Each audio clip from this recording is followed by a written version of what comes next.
Ake ngibingelele mbukeli lapha ekhaya. Igama ngumzothule ngwakeshembe isibongo. Ngumafovuke njengete ngabani isamba nesamba umgosi angalala maqedo walo labafoza nokwathi izigudla khudla uthi mawuvimba ngala. Uthuka usungale ngumkhovu oyiphayo umadakeni oyishasa nkentela.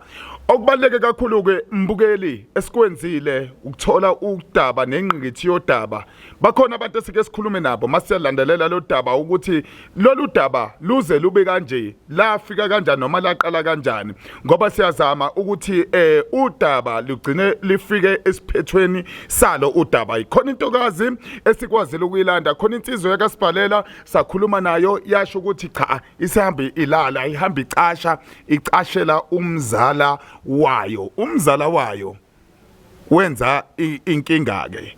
Yena wakwazi ukuyongena elawini likamzala wakhe. Kwagcina sekutholakala umntwana. Akasho lutho kumakoti. Asazi ukuthi yini engasho lutho. Kodwa kulensizwa ukezwe kuthiwa ifikile bezombheka umzala wakhe loyo.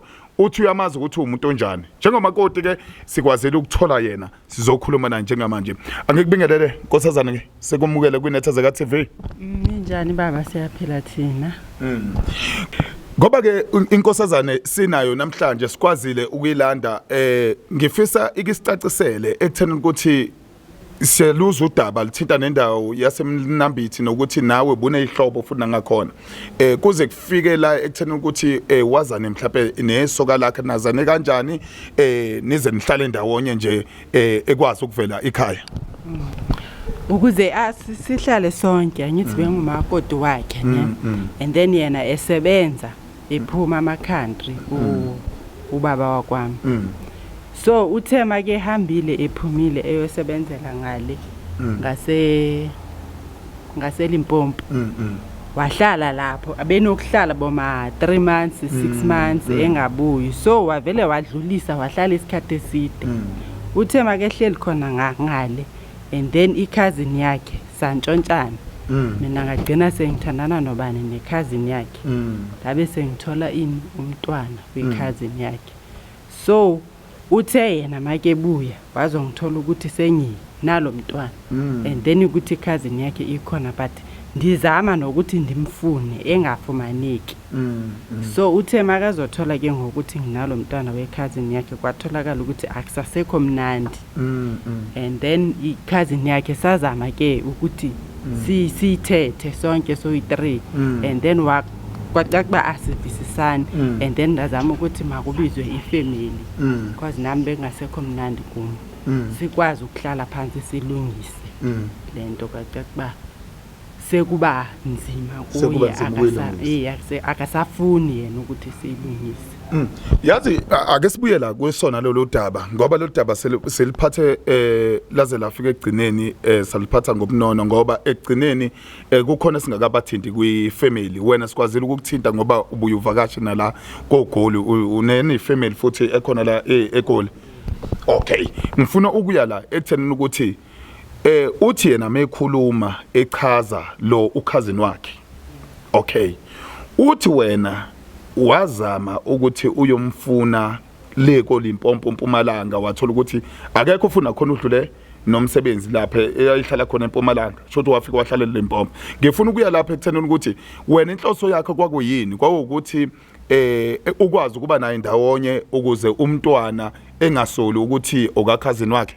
Into endandiyenzela mina ndanisenzela ukuthi angazubona angazubona kwandisa sepreg ukuthi ndipreg ndizokwazi ukuthi xa ndipreg azodinga umntwana wakhe so yena wavele wahlala ngale eLimpopo ixesha elide kakhulu nesisu sabe sesiyakhula engasabuyi so ndaze ndabona ukuthi sekufika ixesha lokuthi ngitete and then uzobe sebona naye ukuthi no lo muntu the time bengikhona ngale ubeka ngakho preg so ngabona ukuthi akusafihleki kungcono nje ndivele ngithethe inyani. Okay ngifuna kusiyela nakhe le eyokuthi kuwena uyayithulela nje akayikhulumi kakhulu lo daba nabasekhaya kafuna ukukhuluma ngabe kuyiqiniso lolo nokuthi uyamlandela ukhazini wakhe la ikhona. Yena bengafuni ukuthi sithethe nefamily yakhe sihlanganise ifamily yakhe kuzovela lento or bebona vele ukuthi kuzoba ingxabano kakhulu kuwe between yena no cousin wakhe. Ngoku cousin wakhe wazama ke ukuthi amhlanganise bazothetha le ndaba. So yena akafuni nje total. Okay. Nanso ke le yokuthi ucousin wakhe uyamlandela. Ngabe kuyiqiniso ngempela ukuthi la esuke eya khona uyamlandela ngoba uthi yena usehamba icasha. Usakhona yini ukukufonela ekutshele inkinga yena abhekana nazo ucousin wakhe noma nama ukufonelana? Ucousin wakhe yena sama sisafonelana. Nama ngisamazi ucousin wakhe ukuthi ukuphi. Makwenzeka izinto ke ekhaya kwenzakalani akuchaze ake sithi kunento efanele ibe khona abanye basuke behlaba emakhaya kuba nemisebenzi okusho ukuthi yena usewumuntu ongaziwa. Yena ngokokwakhe uma sekuyenziwa imisebenzi yefamily bayazama laba abanye ukuthi bamfune bathethe naye ngamafoni but ukutheze yena self ekhaya akasafuni. Akuxoxeke ngomuntu wakho umuntu onjani ngoba egcineni lento makuya ngokuthi igcina ize ifika kuyena ngelinye ilanga hlale naye ngoba uzile ucousin wakhe wathi ukuthi uyaxolisa uyafuna ukuthi mzala sixolisa odabeni elenzeka kanje wayikhuluma nathi nala kuyinethezeka ethi ubhale ngoba unenkinga and lento yamudla. Ngifuna ukuthi wena uchaze lo wakwakho ngoba ukhombisa ukumsaba ukuthi khona into angamenzakalisa yona uyayibona le nto. So umuntu kanjani wena akuxoxe ngayo nje ukuze nathi masizomthola sazi ukuthi sikhuluma nomuntu kanjani. Yena lo baba wakwami ngokumazi kwami benimazi kungumuntu alright okwaziyo understanda nabantu okwaziyo ukuthi xa nithetha into nikwazi ukuthi nithethe kahle nize nihlangane nivumelane ngale yonto niyithethayo. But ngokubona kwami ngibona sengathi uyamoyika ucousin wakhe because ungumuntu onobungozi kakhulu kwifamily. So that is why engafuni ukuthi abuye ekhaya kuzohlalwa phansi kuthethwe lento. Usabela kakhulu ucousin wakhe ngoba uyamazi ba udangerous kakhulu. Okay. Ngizwa kahle ngoba egcineni liyafuneka udaba lize lifike egcineni. Wena ngokubona kwakho iyiphi indlela esingakwazi ukuthi lento siyenze ngayo ukuthi ifamily ngoba isiyalazi udaba kuyadingakala ukuthi ifamily sihlale nayo kubizwe yena sikwazi ukuthi sihlale naye sikhulume naye lo wakwakho ngoba wena usahamba uyohlala khona inkinga yakho wena abukho umngozi wena obusabayo kulokho iyiphi into oyibonayo ukuthi le ingakwazi nawe isize wena ngoba nawe uthi awukho mnandi ngalesimo esikhona kuloya musi. Mina isifiso sami ukuthi kuhlanganiswe ifamily no cousin wami lo bambize bonke. Cousin wakhe. Cousin wakhe I mean cousin wakhe asifisi ngoba kaloku umntwana lo noba kuyenzakela ukuthi abe ngowe cousin yakhe okusalayo igazi liyi1 bengifuna ukuthi bazokwazi nokuthi bazomenzela izinto umntwana yonke into ilunge babuyelane esimeni soba bebeyiswe ekuqaleni kungamane nje kube yilento abayiyo ngoba bazi enemies ngoku.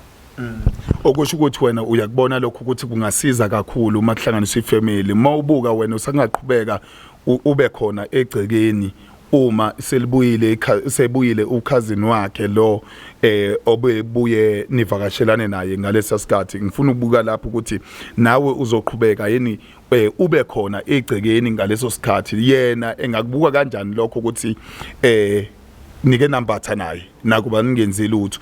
Uyabona ukuthi kuleso simo noma kukhona enye indlela ofisa kulungiswe ngayo? Ewe kona ndiyayazi ukuthi kunzima ukuthi ndibuye ndihlale njenga the way izinto bezingakhona kuqala. Kodwa xa kuthethwa has ifamily kulungiswa andithi yonke into iyayenziwa ngomlomo kuxatyana kuyenziwe konke kuphinde futhi kuhlalwe phansi ngomlomo kulungiswa. Isifiso sami nje ibika ukuthi izinto ngathi singabuya the way bezingakhona ekuqaleni konke okwenzekile sivele sikuthathe nje sikuphose emuva. Ngiyakwazi kona ukuthi akukho easy but isifiso sami nje ibika ukuthi kuzanywe nje kulungiswe leyo nto ngoba nginabantwana plus nabo lo. Oh yes. So benifuna ukuthi abantwana bami bonke bakhule beyinto eyi1 bonke. Imake isoka lakho phezulu kwalesi simo ngoba lona lithule alikhulumi kakhulu ngifuna ukubuza ekutheni nisavakashelana nje ekamereni liyathula alisho lutho liqhubeka nje ngathi into akaze kwenzeke lutho umntwana lo benakekela ubani ngoba lo ubalekile kona ekamereni anifuna uxoka ndithi kwizinto ze right akukho mnandi akuhlaleki senihleli nje ngendaba ukuthi ndivela ini ngicingela abantwana bami kodwa yona impilo ayisekho njengasekuqaleni umntwana lo owamthola yena wakhona nje ukuthi eqhubeke enza izinto nje kwaba ngathi akwenzekani lutho umntwana uyakwenza lokho ngoba nami ndisuke ndithethe naye but uyayenza kodwa ndiyabona ukuthi nje akenzi ngenhliziyo yakhe yonke just uyayenza nje ngoba esazi ukuthi ngumakoti wakhe ya lolu daba okubalekile lidinga kakhulukazi ifamily nokuthi kube ne-family meeting kakhulukazi ukutholakala yena ngelinye ilanga sozama okusemandleni inkinga phuma ngomsebenzi kakhulu ngoba namanje akatholakali ekutheni ukuthi ungakuphi uvele eshonele nale nocingo kodwa makwenzeka etholakala udaba sesilazi lonke sesikwazi ukuhlala naye phansi sizwe ukuthi okay yipi indlela ongalungiswa ngayo ngoba egcineni lo uthi usabela impilo yakhe ngoba isengozini uyathanda ukufika emakhaya uyathanda ukuhlala nefamily nawe uthi ayihlale phansi ifamily obani obabukayo lapha kwifamily ukuthi singakwazi ukuthi sixoxe nabo sikwazi naye ukuthi etholakale edobeke ekwazi ukuhlala phansi elixoxe lonke udaba andimbonayo ukuthi angaza nento evakalayo ngutata omncu wakhe nomalume wakhe bese nobhuti wakhe omdala oh yeah yibona babonayo ngathi noko bengakwazi ukuthi bemhlanganise nakuba udaba lingakhulunywa mabethi hayi phambi kwamakhamera ongcono sikhulume sesithi hayi sesilungisile udaba batsho kanjalo naba bafuna ukuthi kwenziwe izinto phambi kwamakhamera engathi amakhamera bangawabekela ecaleni okay ngicabanga ukuthi imessage sizwakele uzwile lo daba lokuqala sakhuluma naye nawe waluzwa lo lokuqala sikhuluma nalo ugazi umzala wakhe okay nalolu lubaleke kakhulu ukuthi sesifike la nodaba sesifuna ukubona ukuthi luyapi lona egcineni ngoba kubalekile sekuthenini ukuthi makufanele sifike kuxoxwe sibone ukuthi lulungiswa kanjani udaba olukanje nokuthi sithole ithuba lokuxoxa naye ekwazi ukuthi ezwakalise imizwa yakhe kodwa ke ukudlulisa wena ke amazwi okugcina siyazi ukuthi maniganile neyinkinga eziningi makuthiwa abantu besilisa abasabuyi ngakhona lokho kolelo ukuthi hayi mhlawumbe uhleli kamnandi lapho uhleli nabantu besifazane okay inyanga sithi zo 6 ebuye kwesinye isikhathi zibo 7 kwesinye isikhathi zibo 3 okay siyazi ukuthi niyakwazi ukuyiphatha nibekezela kodwa ukudlulisa isimo esikanje ukuthi siyakwazi ukuthi sixove umndeni uma kuke kwatholakala ukuthi kukhona into oyenzayo ungathini ukuyala nje umuntu wesifazane okhona nokuthi udlulise futhi amazwi njengomuntu wesifazane ukuthi nizizwa kanjani uma nihlele emakhaya thola ukuthi anikwazi ukufinyelela la umuntu asebenza khona ondingakuthoyo kubo mama emakhaya ndingathi if umama ubaba wakwakhe uhambile wayosebenza wena njengomama emakhaya into kumele uyenze kumele unyamezele isimo lesi wawuchilo wathi ebumnandini nasebubini ngizokunyamezela konke ozokwenzeka ekhaya noma kuyini as long uwazi ukuthi ubaba wakwakho uyakhumbula ukuthi unomndeni awushiyileyo emakhaya kumele wazi ukuthi into ekuzisile apha kulomzi intoni ngumshado uthobele yonke into eyenzakalayo noma ubaba usegoli uyasebenza uthi uzobuya ngexesha eliso kumele ulinde lona lelo xesha lakhe athe uzobuya ngalo uma lifike lelo xesha ethe uzobuya ngalo wangakwazi ukuthi abuye kumele uzame nokufona ubuza ukuthi kwenzakalani ngoba izinto ezininzi ngaphandle asobe ubusuka ungasazi bakwenzakalani kodwa into ebalekile nje ukuthi ubekezele okay Ngiyezwakala nkosazana sibonga ithuba nokuthi sikwazi ukukuthola uwazi nawe ukuthi uzwakalise imizwa yakho ngoba nathi suke sesicinga ukuthi okay umuntu uyatholakala ngesikhathi sokuthi nawe nasekhaya sengathi abantwana bengakhula kahle. Hayi ngiyafisa nami ukuthi abantwana bami sengathi bangakhula kahle. Konke lokhu kungaba affect indaba. Okay.